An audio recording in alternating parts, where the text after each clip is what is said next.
नमस्कार मंडळी, मराठी अन्नपूर्णा डिलाइट्समध्ये तुम्हा सगळ्यांचं पुन्हा एकदा खूप खूप मनापासून स्वागत। झटपट तयार होणारी आणखी एक रेसिपी आज आपण बघतोय, जिचं नाव आहे ढोकळा।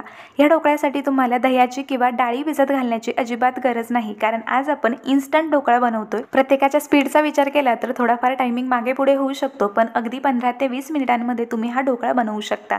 तर पटकन आजच्या रेसिपीला सुरुवात करूया। कमीत कमी वेळेमध्ये आपल्याला ही रेसिपी बनवायची आहे, त्यामुळे सर्वात आधी गॅसवर मी कढाई ठेवलेली आहे। आता या कढाईमध्ये आपल्याला पाणी टाकायचं आहे। कढाई ऐवजी तुम्ही कुकरचा सुद्धा वापर करू शकता। तर ही कढाई जाड असल्यामुळे यामध्ये पाणी टाकल्यानंतर गॅसची फ्लेम मी हाय केलेली आहे, कारण या पाण्याला आपल्याला उकळी काढून घ्यायची आहे। तुमच्याकडे जर पातळ कढाई असेल तर गॅसची फ्लेम तुम्ही मीडियम ठेवली तरीही चालेल। पाण्याला उकळी यायला जवळपास 1 ते 1.5 मिनिट लागतो, तोपर्यंत आपण इतर तयारी करून घेणार आहोत। जर त्याआधी पाणी उकळलं तर गॅसची फ्लेम तुम्हाला कमी करायची आहे। आता यानंतर आपल्याला कुकरच्या डब्याला तेल लावून घ्यायचं आहे, कारण यामध्ये आपण ढोकळ्याचं बॅटर टाकणार आहोत। सगळीकडे व्यवस्थित तेल लावून झालं की यानंतर आपल्याला बॅटर तयार करून घ्यायचं आहे। सर्वात आधी एका खोलगट आकाराने थोड्याशा मोठ्या असलेल्या भांड्यामध्ये 1.5 कप बेसन घ्यायचं आहे। जर तुमच्याकडे कप नसेल तर 250 ग्रॅम म्हणजेच पाव किलो साखर किंवा तांदूळ ज्या वाटीमध्ये बसत असतील त्या वाटीनं 1.5 वाटी बेसन मोजून घ्या। त्यानंतर यामध्ये 1.5 टेबलस्पून साखर टाकून घेऊया। साखरेनंतर यामध्ये आपल्याला 2 चिमूट हळद घालायची आहे। एका मोठ्या लिंबाचा रस आपल्याला लागणार आहे, जवळपास 1 टेबलस्पून एवढा रस असेल। यामध्ये आपण दही वापरणार नाही, त्यामुळे लिंबाच्या रसामुळे आपल्या ढोकळ्याला हलकीशी आंबट चव येणार आहे। आता हा लिंबाचा रस यामध्ये टाकून घेऊया। त्यानंतर इथं आपल्याला 2.5 ते 3 टेबलस्पून एवढं तेल लागणार आहे। तेलामुळे ढोकळा छान मऊ होतो। त्यानंतर यामध्ये थोडंसं मीठ टाकून घेऊया। तर जवळपास पाव टीस्पून एवढं मीठ इथं मी टाकलेलं आहे, कारण यामध्ये आपण इनो घालतोय आणि इनोमध्ये फ्रूट सॉल्ट असतं, त्यामुळे मिठाचं प्रमाण नेहमीपेक्षा थोडंसं कमी ठेवा। पाणी टाकण्याआधी हे सगळं व्यवस्थित मिक्स करून घ्यायचं आहे आणि शक्य होईल तेवढ्या तेलामुळे झालेल्या पिठाच्या गाठी फोडून घ्यायच्या आहेत। आता यामध्ये पाणी टाकून व्यवस्थित मिक्स करून घेऊया। तर इथं आपण ज्या वाटीनं पीठ मोजून घेतलेलं आहे त्याच वाटीनं मी 1 वाटी पाणी घेतलेलं आहे। पाणी टाकून आपल्याला सगळ्या गाठी व्यवस्थित फोडून घ्यायच्या आहेत, किंवा 1 मिनिटभर तुम्ही हे सगळं बॅटर थोडंसं पाणी टाकून मिक्सरला फिरवून घेऊ शकता। तर बॅटरची कन्सिस्टन्सी आपल्याला अशी ठेवायची आहे। पाण्याचा विचार केला तर पाऊण वाटीपेक्षा 1 ते 2 टेबलस्पून पाणी आपल्याला जास्त लागलेलं आहे।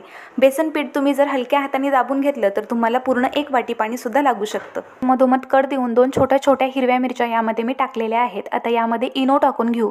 तर 5 ग्रॅमचं एक छोटं पॅकेट यामध्ये आपल्याला टाकायचं आहे।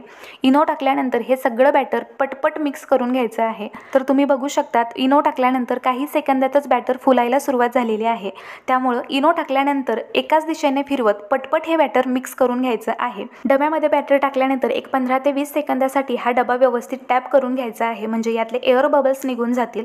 तर पाण्याला उकळी आल्यानंतर गॅसची फ्लेम मी कमी केली होती। आता यामध्ये स्टँड ठेवून घेऊया। हे स्टँड ठेवल्यानंतर डब्याची हाईट जास्त होत होती, म्हणून हे स्टँड मी उलटं ठेवलंय। आता यामध्ये डबा ठेवून घेऊया।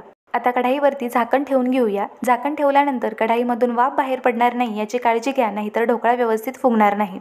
आता 10 ते 15 मिनिटांसाठी मीडियम फ्लेमवर आपल्याला हा ढोकळा वाफवून घ्यायचा आहे। कुकर वापरणार असाल तर यापेक्षा कमी वेळ लागू शकतो। फक्त झाकण बंद करण्यापूर्वी कुकरची शिट्टी मात्र आपल्याला काढून घ्यायची आहे। त्यानंतर फोडणीची तयारी करून घेऊया। ढोकळा तयार होईपर्यंत आपण फोडणी तयार करून घेऊ, म्हणजे ती व्यवस्थित थंड होईल। आता एका कढाईमध्ये मी तेल घेतलेलं आहे। या तेलामध्ये आपल्याला काही हिरव्या मिरच्या तळून घ्यायच्या आहे। तर 5 ते 6 हिरव्या मिरच्यांना मी मधोमध कट देऊन घेतलेले आहेत। आता ह्या हिरव्या मिरच्या तळून घेऊया। मिरच्या तळून झाल्या की त्याच तेलामध्ये आपल्याला 1 टीस्पून मोहरी, काही कढीपत्त्याची पानं आणि थोडीशी कोथिंबीर टाकायची आहे।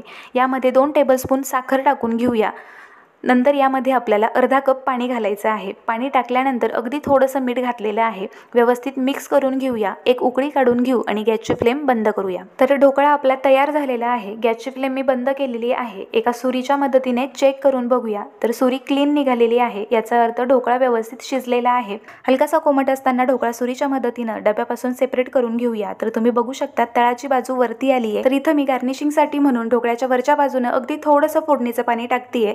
पण फोडणीचं पाणी टाकताना तुम्ही ढोकळ्याच्या उलट्या बाजूनं म्हणजे तळाच्या बाजूनं टाका, कारण या बाजूनं फोडणीचं पाणी टाकलं की ते ढोकळ्यामध्ये छान मुरतं आणि ढोकळा खाताना घशामध्ये दाटत नाही। जर तुम्हालाही ढोकळा फार आवडत असेल, अचानक ढोकळा खावासा वाटतोय पण ढोकळ्यासाठीची काहीच तयारी नाहीये, तर असा हा ढोकळा एकदा नक्की बनवून बघा। खूप कमी वेळेत आणि मोजक्या साहित्यात तयार होतो। तर आजची ही रेसिपी आवडली असेल तर व्हिडिओला लाईक करा, शेअर करा, चॅनलला सबस्क्राईब करायला विसरू नका। पुन्हा भेटू अशाच एका झटपट तयार होणाऱ्या रेसिपीसोबत. तोपर्यंत मराठी अन्नपूर्णा डिलाईट्ससोबत अशाच नवनवीन रेसिपीज बघत राहा, बनवत राहा आणि खात राहा. धन्यवाद.